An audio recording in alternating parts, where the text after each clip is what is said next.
Vous ne choisissez pas un produit, vous choisissez une émotion. Bienvenue dans cette deuxième vidéo de notre module sur les biais cognitifs. Dans la vidéo précédente, nous avons vu que nos décisions sont influencées par des raccourcis mentaux et par notre environnement social et culturel. Nous allons maintenant explorer un facteur encore plus puissant, les émotions. Les émotions dominent notre système 1 et elles interviennent avant même que le système 2 ait eu le temps de réfléchir. Alors même lorsque nous croyons prendre une décision rationnelle, elle est souvent guidée par ce que nous ressentons. C'est ce qu'on appelle le biais affectif. Il consiste à attribuer plus de valeur à un produit ou une marque qui nous fait ressentir quelque chose de positif. Et cette émotion peut être le plaisir, la sécurité, l'aspiration, l'accomplissement, le prestige, la nostalgie ou le désir. Prenons des exemples concrets.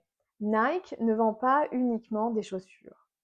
Nike vend la sensation de dépassement, l'idée de réaliser ses objectifs et de se sentir plus performant. Les publicités ne se contentent pas de montrer le produit Nike, mais elles racontent une histoire dans laquelle le consommateur se projette. Chanel, quant à elle, ne vend pas seulement un parfum.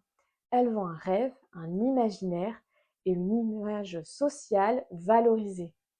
La marque crée une émotion qui va bien au-delà de la simple fonction olfactive du parfum.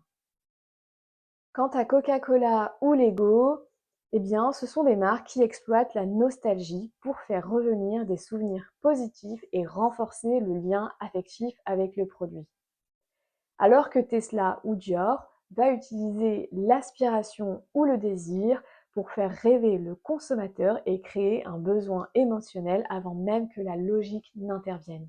Mais les biais émotionnels ne se limitent pas aux émotions positives. Les émotions négatives sont également utilisées dans la communication.